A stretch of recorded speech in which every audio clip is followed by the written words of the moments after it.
Hello class, Mr. Zageta here. We're going to go ahead and cover graphing exponential functions, specifically vertical and horizontal translations. You can see here from what I've already circled in red, the vertical translations happen the same way that you might see in a linear equation with the equation y equals mx plus b. So if you remember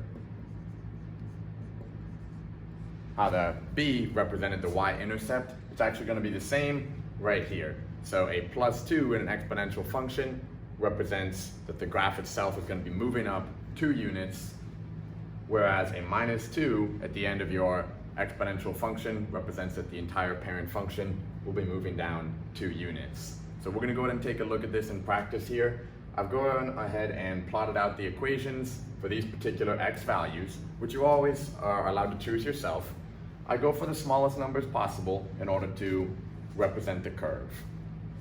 So when x is 0, you plug in 0 where x is within your exponential function. So 5 to the 0 power and anything to the 0 power is actually just 1. So 1 plus 2 gives us 3, and our first coordinate is going to be 0, 3. So I've estimated my graph there, and my scale for the y values go up by 10. That's an important thing to keep in mind when you're graphing exponential functions, is you'll need to adjust the scale in order to get all the way up to 30, because otherwise, for one, would look linear, and for two, wouldn't be able to accurately represent all the points that you ultimately make in your table or that you would need to plot. So our next x value, I chose 1, so 5 to the first power is 5, plus 2 gives you 7. And then finally, with x equals 2, it's 5 squared plus 2, or 27.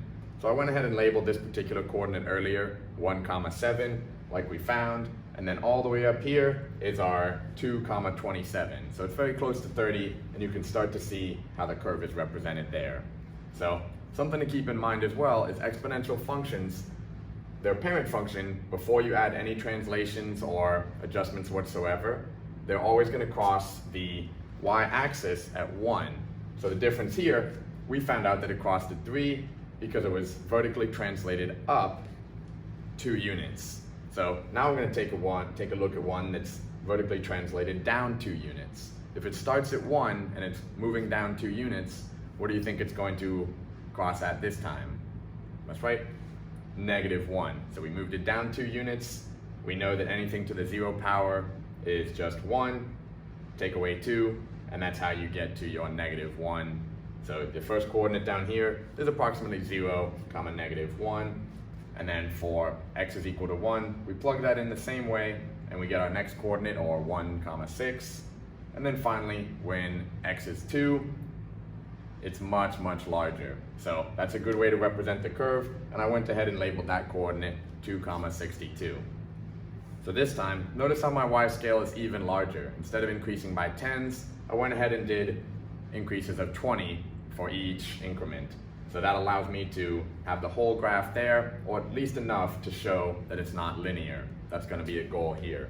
So the next one, these are a little bit more complicated. The horizontal translations, they come from something happening within the exponent instead of on the outside, how these were. This one, you might remember when we had quadratic equations with various factors. So let's say I'm using the same ones. This is an x minus 1, and this is x plus 2. Let's say those were our factors for a quadratic equation, and we had to solve for x within both of these to figure out the zeros. Well, that's the same as saying that x minus 1 is equal to 0, and if you add 1 to both sides, well, x is now equal to 1 in the same way that up here, x is going to be equal to -2. So if you see how the x minus 1 turned into x is equal to 1, you might be able to realize that's why a horizontal translation with this as its exponent will move to the right. All right, so we're going to go ahead and plug those values in for x to our table of values and see what we can get. Although we didn't do it here today, you might actually also consider, for really small numbers, fractions, stuff like that, to use -x values. But for now, I just used basically the same values that I had been using, plus 1 extra, so that we could see a better curve.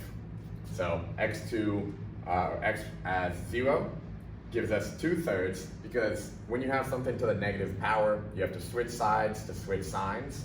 In this case, we've got 3/2, it just turns into 2/3 when you raise that original fraction to the -1 power. Next step, we have something to the 0 power, just gives us 1. And then finally, something to the first power is just itself. So I had to use one more x value, so I used 5. That gives us 3/2 to the 4th power, or approximately 5. So if you see in my graph up here in the corner, I plotted my original 3 points. It started to look linear. I would have had to adjust the scale to much smaller y increments in order to represent the curve with just those 3. But plotting 5, 5 gives me a little bit more of the curve, so that would be sufficient in order to represent this exponential function. So now we learned that the x minus 1 moves to the right, whereas the x plus anything is going to move to the left that many units. So in this graph, I went ahead and started with 0. Again, you could have chose -2 for x to give you something to the 0 power, because that's a pretty easy one to plot. So that coordinate might be something like -2, 1. However, I didn't do that here. I went ahead, pretty standard, but in this case, I just chose 3 for my next x value. So I have 1.6 to the 5th power, gives me around 10. And then finally, the same number to the 6th power, but it's 6 plus 2, because we still have to remember our horizontal translation and solve the whole exponential function. So this time it gives us about 43. So I've labeled my coordinates here. The first one I had 0 and it's around 3. Then my next plotted point was 3, 10. And then finally, all the way up here around 6, 40. So this time I labeled my graph in increments of 20. So keep in mind that you definitely want to scale your graphs to reflect the curve most accurately. All right, hope you got this today. If you need to rewatch it again, that's fine. And remember to like, comment, and subscribe.